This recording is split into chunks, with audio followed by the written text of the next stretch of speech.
Questioner. I've just arrived from Sri Ramanaswaram. I have spent 7 months there. Maharaj. What practice were you following at the ashram? Questioner. As far as I could, I concentrate on the who am I, Maharaj. Which way were you doing it? Verbally? Questioner. In my free moments during the course of the day, sometimes I was murmuring to myself, who am I? I am, but who am I? Or I did it mentally. Occasionally, I would have some nice feeling or get into moods of quiet happiness. On the whole, I was trying to be quiet and receptive rather than laboring for experiences. Maharaj, what were you actually experiencing when you were in the right mood? Questioner. A sense of inner stillness, peace, and silence. Maharaj. Did you notice yourself becoming unconscious? Questioner. Yes, occasionally and for a very short time. Otherwise, I was just quiet, inwardly and outwardly. Maharaj. What kind of quiet was it? Something akin to deep sleep, yet conscious all the same, a sort of wakeful sleep. Yes, already asleep. Yes, alertly sleep. Jagrit Shushupti. Maharaj. The main thing is to be free of negative emotions, desire, fear, and so on. The six enemies of the mind. Once the mind is free of them, the rest will come easily. Just as cloth kept in soapy water will become clean, so will the mind get purified in the stream of pure feeling. When you sit quiet and watch yourself, all kinds of things may come to the surface. Do nothing about them. Don't react to them. As they have come, so will they go by themselves.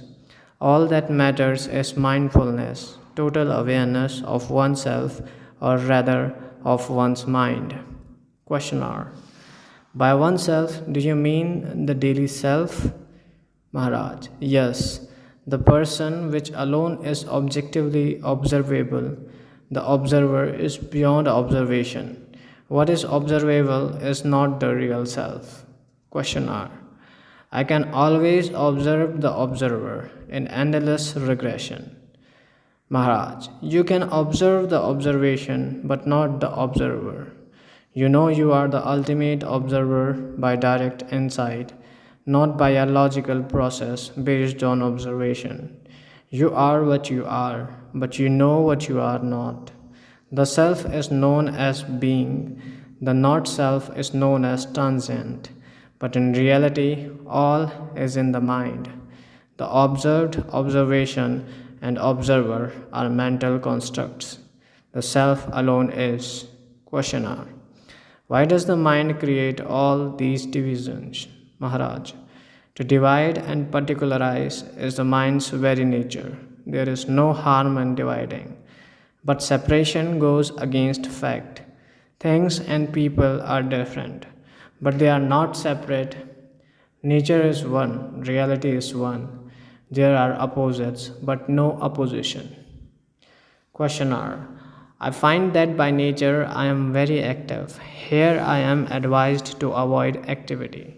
The more I try to remain inactive, the greater the urge to do something. This makes me not only active outwardly, but also struggling inwardly. To be what by nature I am not. Is there a remedy against longing for work? Maharaj. There is a difference between work and mere activity. All nature works. Work is nature. Nature is work. On the other hand, activity is based on desire and fear, on longing to possess and enjoy, on fear of pain and annihilation. Work is by the whole for the whole. Activity is by oneself for oneself. Questioner. Is there a remedy against activity? Maharaj. Watch it, and it shall cease. Use every opportunity to remind yourself that you are in bondage. that whatever happens to you is due to the fact of your bodily existence. Desire, fear, trouble, joy, they cannot appear unless you are there to appear to. Yet, whatever happens points to your existence as a perceiving center. Disregard the pointers and be aware of what they are pointing to. It is quite simple, but it needs be done. What matters is the persistence with which you keep on returning to yourself. Questioner. I do get into peculiar states of deep absorption into myself, but unpredictably and momentarily I don't feel myself to be in control of such states. Maharaj, the body is a material thing and needs time to change. The mind is but a set of mental habits, of which